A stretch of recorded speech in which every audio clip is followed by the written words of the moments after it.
Welcome to Creating America, the documents and speeches that shaped the United States. I'm Will Saris. I'm an actor and media professional, and I've always loved the study of history. I was thinking recently about the 250th anniversary of the Declaration of Independence and the founding of the United States, and I realized that often I know about various speeches and documents that shaped the history of the U.S., but I've never actually read them. And I thought that likely many of you were in the same place. In addition, many of these texts were meant to be heard more than read, especially in the case of speeches, since many of the people were illiterate. And I'm a voice actor, so I hope I can not only bring you the text of the document or speech, but make it come alive. So what I want to do is simply read to you these speeches and documents. Many of them are well known, others are only known by name, and others are almost entirely forgotten in the public consciousness. Some are inspirational, others will probably shock you. A few quick things before we get going. I'm interested in and have studied history over my lifetime, but I'm not a historian. So while I will provide some context for each speech or document, I will offer little commentary other than to point you to respected historians who can give you some insight every once in a while. Many of the most famous documents and speeches were written by white men, but I want to try to bring in other diverse voices as we go. The country has always benefited from a diversity of opinions, and that should be reflected here. So I've tried to organize this somewhat chronologically. However, I'm sure I'll miss things that many of you think are relevant or that I simply don't know exist. And that's okay. Contact me, and I'll try to bring in those texts as well as we go. The email address is creatingamericapod@gmail.com. It is my hope that as you listen to these documents and speeches, you will gain an appreciation of what our country was, why it is the way it is, and what it hopes to be.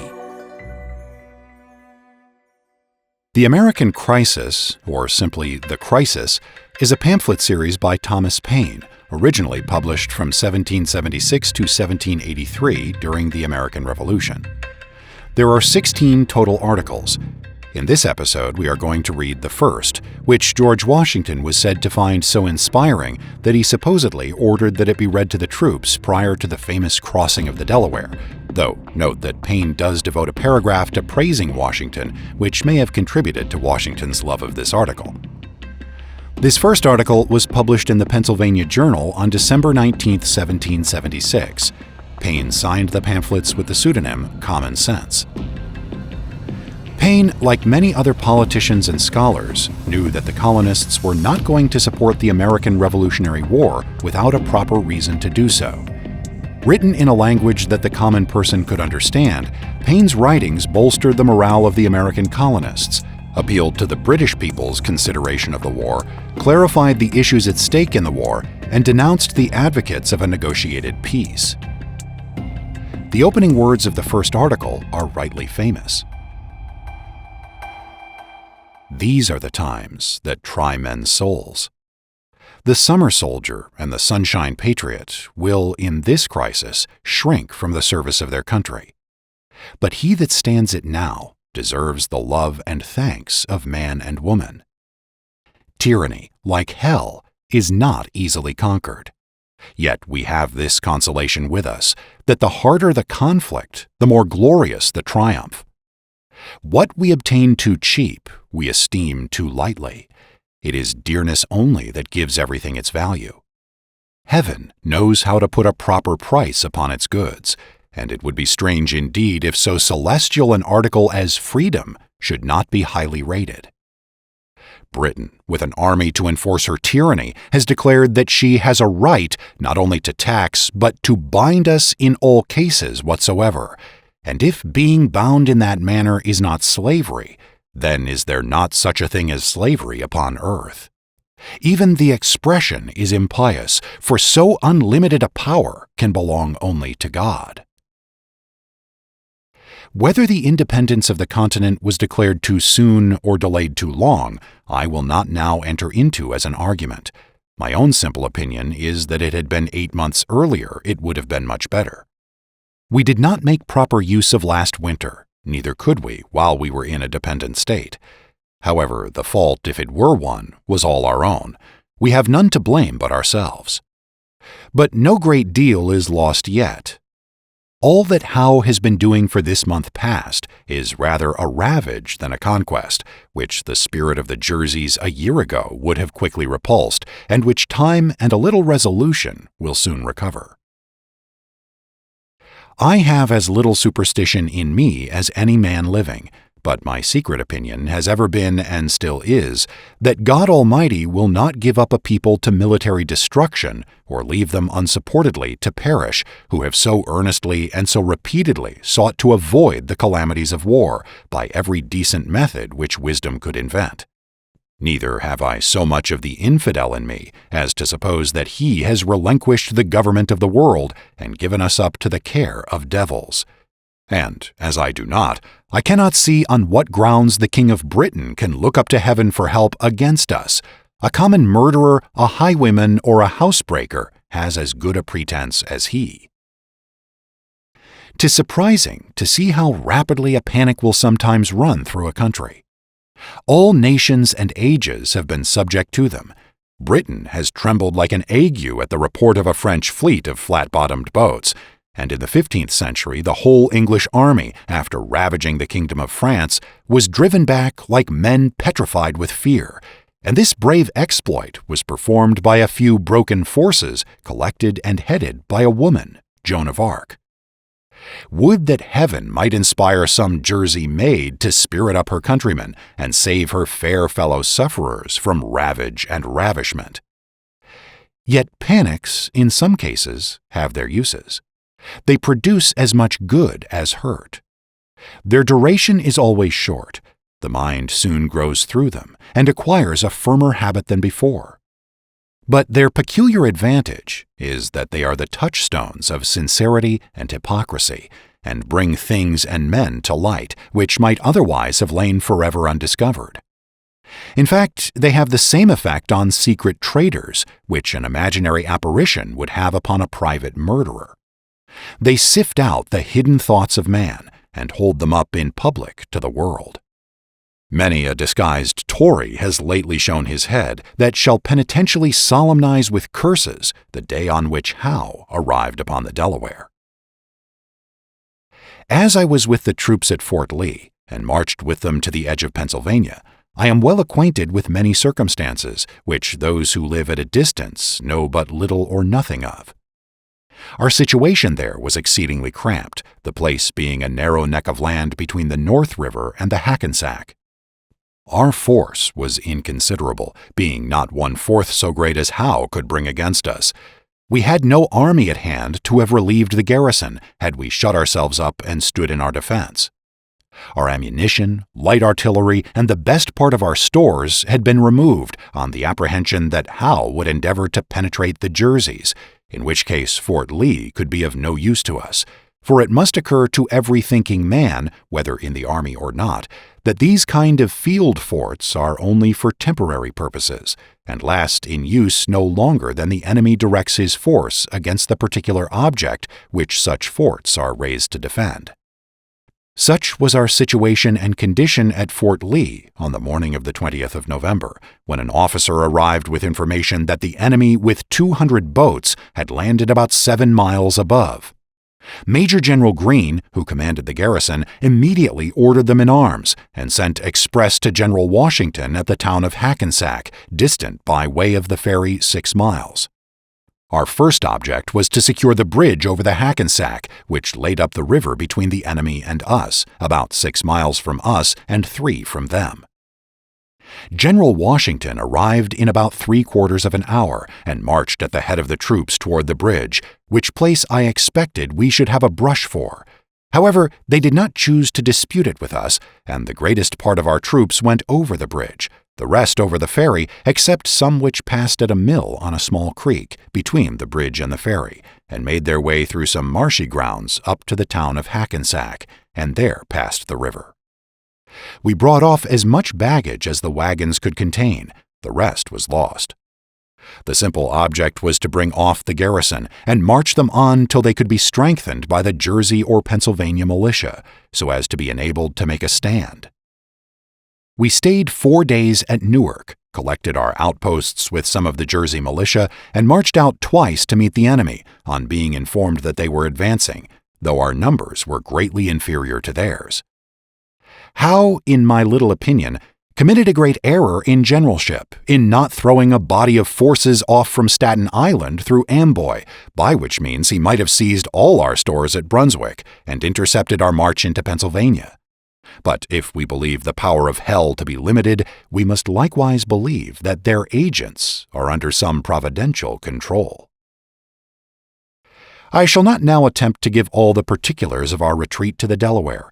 Suffice it for the present to say that both officers and men, though greatly harassed and fatigued, frequently without rest, covering, or provision, the inevitable consequences of a long retreat, bore it with a manly and martial spirit. All their wishes centered in one, which was that the country would turn out and help them to drive the enemy back. Voltaire has remarked that King William never appeared to full advantage but in difficulties and in action. The same remark may be said on General Washington, for the character fits him. There is a natural firmness in some minds which cannot be unlocked by trifles, but which, when unlocked, discovers a cabinet of fortitude. And I reckon it among those kind of public blessings, which we do not immediately see, that God hath blessed him with uninterrupted health, and given him a mind that can even flourish upon care. I shall conclude this paper with some miscellaneous remarks on the state of our affairs, and shall begin with asking the following question. Why is it that the enemy have left the New England provinces and made these middle ones the seat of war? The answer is easy. New England is not infested with Tories, and we are. I have been tender in raising the cry against these men, and used numberless arguments to show them their danger, but it will not do to sacrifice a world either to their folly or their baseness. The period is now arrived in which either they or we must change our sentiments, or one or both must fall. And what is a Tory? Good God, what is he?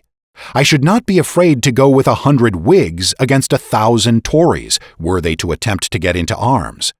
Every Tory is a coward, for servile, slavish, self-interested fear is the foundation of Toryism, and a man under such influence, though he may be cruel, never can be brave. But before the line of irrevocable separation be drawn between us, let us reason the matter together. Your conduct is an invitation to the enemy, yet not 1 in 1,000 of you has heart enough to join him. Howe is as much deceived by you as the American cause is injured by you. He expects you will all take up arms and flock to his standard with muskets on your shoulders. Your opinions are of no use to him unless you support him personally, for 'tis soldiers and not Tories that he wants. I once felt all that kind of anger which a man ought to feel against the mean principles that are held by the Tories. A noted one, who kept a tavern at Amboy, was standing at his door with as pretty a child in his hand, about 8 or 9 years old, as I ever saw, and after speaking his mind as freely as he thought was prudent, finished with this unfatherly expression, "Well, give me peace in my day." Not a man lives on the continent, but fully believes that a separation must some time or other finally take place, and a generous parent should have said, "If there must be trouble, let it be in my day, that my child may have peace." And this single reflection, well applied, is sufficient to awaken every man to duty. Not a place upon earth might be so happy as America. Her situation is remote from all the wrangling world, and she has nothing to do but to trade with them. A man can distinguish himself between temper and principle, and I am as confident as I am that God governs the world that America will never be happy till she gets clear of foreign dominion. Wars without ceasing will break out till that period arrives, and the continent must in the end be conqueror. For though the flame of liberty may sometimes cease to shine, the coal can never expire. America did not nor does not want force, but she wanted a proper application of that force. Wisdom is not the purchase of a day, and it is no wonder that we should err at the first setting off. From an excess of tenderness, we were unwilling to raise an army and trusted our cause to the temporary defense of a well-meaning militia. A summer's experience has now taught us better, yet with those troops, while they were collected, we were able to set bounds to the progress of the enemy, and, thank God, they are again assembling.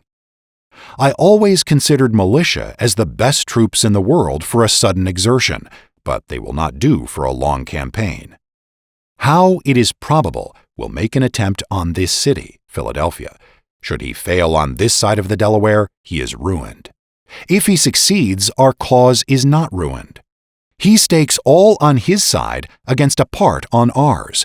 Admitting he succeeds, the consequence will be that armies from both ends of the continent will march to assist their suffering friends in the Middle States, for he cannot go everywhere. It is impossible. I consider Howe as the greatest enemy the Tories have. He is bringing a war into their country, which, had it not been for him and partly for themselves, they had been clear of. Should he now be expelled, I wish, with all the devotion of a Christian, that the names of Whig and Tory may never more be mentioned. But should the Tories give him encouragement to come, or assistance if he come, I as sincerely wish that our next year's arms may expel them from the continent, and the Congress appropriate their possessions to the relief of those who have suffered in well-doing. A single successful battle next year will settle the whole.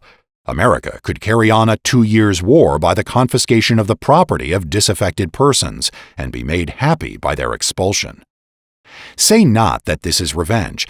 Call it rather the soft resentment of a suffering people, who, having no object in view but the good of all, have staked their own all upon a seemingly doubtful event. Yet it is folly to argue against determined hardness. Eloquence may strike the ear, and the language of sorrow draw forth the tear of compassion, but nothing can reach the heart that is steeled with prejudice. Quitting this class of men, I turn with the warm ardor of a friend to those who have nobly stood and are yet determined to stand the matter out. I call not upon a few, but upon all, not on this state or that state, but on every state. Up and help us. Lay your shoulders to the wheel. Better have too much force than too little when so great an object is at stake. Let it be told to the future world that in the depth of winter, when nothing but hope and virtue could survive, that the city and the country, alarmed at one common danger, came forth to meet and to repulse it. Say not that thousands are gone. Turn out your tens of thousands. Throw not the burden of the day upon Providence, but show your faith by your works, that God may bless you. It matters not where you live or what rank of life you hold. The evil or the blessing will reach you all. The far and the near, the home counties and the back, the rich and the poor will suffer or rejoice alike. The heart that feels not now is dead. The blood of his children will curse his cowardice, who shrinks back at a time when a little might have saved the whole and made them happy. I love the man that can smile in trouble, that can gather strength from distress, and grow brave by reflection. 'Tis the business of little minds to shrink, but he whose heart is firm and whose conscience approves his conduct will pursue his principles unto death. My own line of reasoning is to myself as straight and clear as a ray of light. Not all the treasures of the world, so far as I believe, could have induced me to support an offensive war, for I think it murder. But if a thief breaks into my house, burns and destroys my property, and kills or threatens to kill me or those that are in it, and to bind me in all cases whatsoever to his absolute will, am I to suffer it?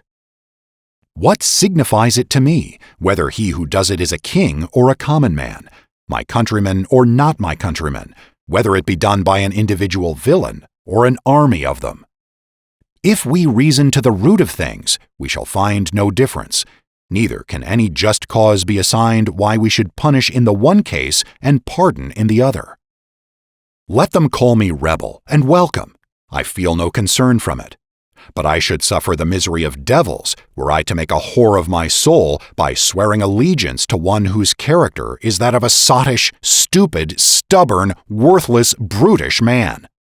I conceive likewise a horrid idea in receiving mercy from a being who at the last day shall be shrieking to the rocks and mountains to cover him, and fleeing with terror from the orphan, the widow, and the slain of America.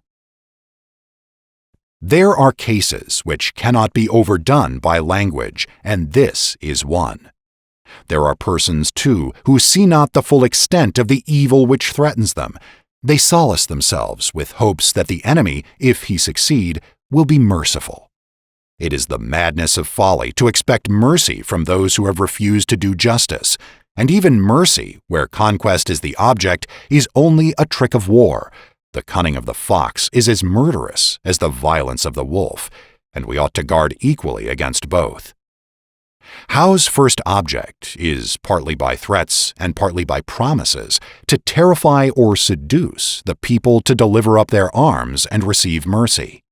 The ministry recommended the same plan to Gage, and this is what the Tories call making their peace, a peace which passeth all understanding indeed. A peace which would be the immediate forerunner of a worse ruin than any we have yet thought of. Ye men of Pennsylvania, do reason upon these things. Were the back counties to give up their arms, they would fall an easy prey to the Indians, who are all armed. This, perhaps, is what some Tories would not be sorry for. Were the home counties to deliver up their arms, they would be exposed to the resentment of the back counties, who would then have it in their power to chastise their defection at pleasure. And were any one state to give up its arms, that state must be garrisoned by all Howe's army of Britons and Hessians to preserve it from the anger of the rest. Mutual fear is the principal link in the chain of mutual love, and woe be to that state that breaks the compact. Howe is mercifully inviting you to barbarous destruction, and men must be either rogues or fools that will not see it. I dwell not upon the vapors of imagination. I bring reason to your ears, and, in language as plain as ABC, hold up truth to your eyes. I thank God that I fear not. I see no real cause for fear. I know our situation well, and can see the way out of it. While our army was collected, Howe dared not risk a battle, and it is no credit to him that he decamped from the White Plains and waited a mean opportunity to ravage the defenseless Jerseys. But it is great credit to us that, with a handful of men, we sustained an orderly retreat for nearly 100 miles, brought off our ammunition, all our field pieces, the greatest part of our stores, and had 4 rivers to pass. None can say that our retreat was precipitate, for we were near 3 weeks in performing it, that the country might have time to come in. Twice we marched back to meet the enemy, and remained out till dark. The sign of fear was not seen in our camp, and had not some of the cowardly and disaffected inhabitants spread false alarms through the country, the Jerseys had never been ravaged. Once more we are again collected and collecting. Our new army at both ends of the continent is recruiting fast, and we shall be able to open the next campaign with 60,000 men, well armed and clothed. This is our situation, and who will may know it. By perseverance and fortitude we have the prospect of a glorious issue. By cowardice and submission, the sad choice of a variety of evils, a ravaged country, a depopulated city, habitations without safety, and slavery without hope. Our homes turned into barracks and bawdy houses for Hessians, and a future race to provide for, whose fathers we shall doubt of. Look on this picture and weep over it.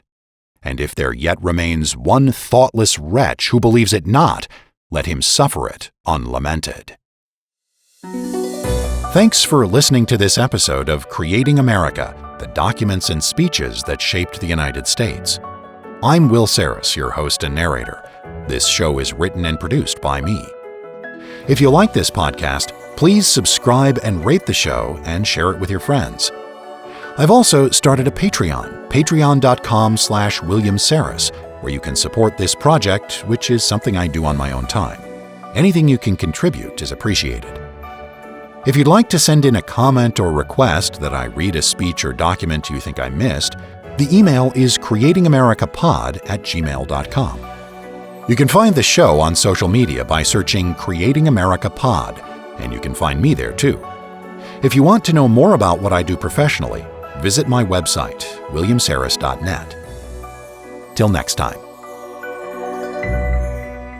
Copyright 2026, William Saris, all rights reserved.